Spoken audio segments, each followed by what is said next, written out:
meron tayong tatlong pamimilian. Okay, isulat lang din ang letra ng inyong sagot. Okay, unang tanong. Ito ay pansariling palagay o hatol sa isang issue o paksa. A. Opinion. B. Katotohanan. C. Panghiwati.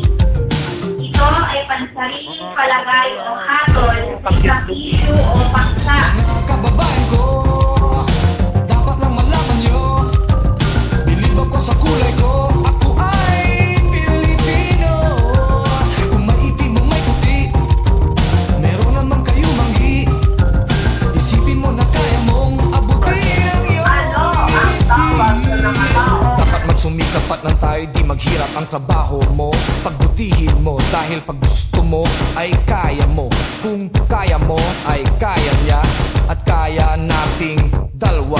Magaling ang ating yan ang laging iisipin. Pag-asenso mararating kung handa kang tiisin ang hirap at pagod sa problema. Huwag kang malunod, umahon ka, huwag lumubog, pagkat ginhawa naman ang susunod.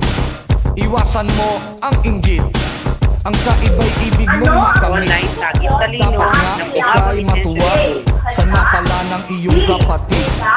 Ibig kong ipabatid na lahat tayo ay kapit-isip. Mga kababayan ko, dapat lang malaman nyo, bilib ako sa kulay ko, ako ay Pilipino. Kung may itim o may puti, meron naman kayo manggi. Isipin mo na kaya mong mabutin ang iyong minilihi. Respetuhin natin ang ating ina, ilaw siya ng tahanan. Bigyang galang ang ama at ang payo niya ang susundan.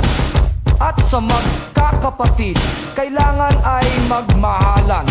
Dapat lang ay pag-usapan ang hindi nauunawaan. Huwag takasan ang pagkukulang, kasalanan ay panagutan. Magmalinis ay iwasan, nakakainis, marumi rin naman ang magkaaway. Ipagbati, gumitna ka at huwag kumampi. Lahat tayo ay magkakapatid, anumang mali ay ituwid. Magdasal sa Diyos may kapal, maging banal at huwag hangal. Itong tula ay alay ko sa bayan ko at sa buong mundo.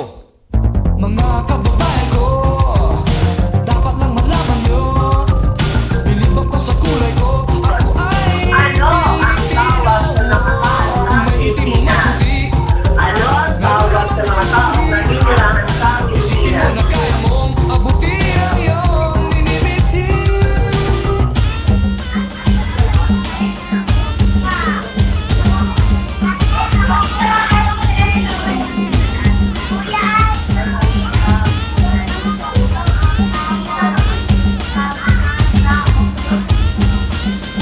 Oh, tayo kung sagot.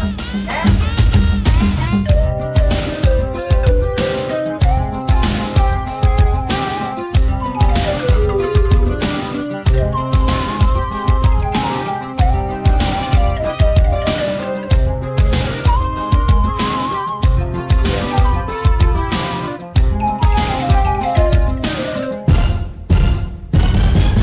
Dapat magsumikap at nang tayo di maghirap. Trabaho mo, pagbutihin mo dahil pag gusto mo ay kaya mo. Kung kaya mo, kaya niya at kaya nating dalawa. Magaling ang ating yan ang laging iisipin. Pag-asenso mararating kung handa kang tiisin ang hirap at pagod sa problema. Huwag kang malunod, umahon ka, huwag lumubog, ginhawa naman ang susunod. Iwasan mo ang pag-inggit, ang sa iba'y ibig mong makamit. Dapat nga ika'y matuwa sa napala ng iyong kapatid. Ibig kong ipabalik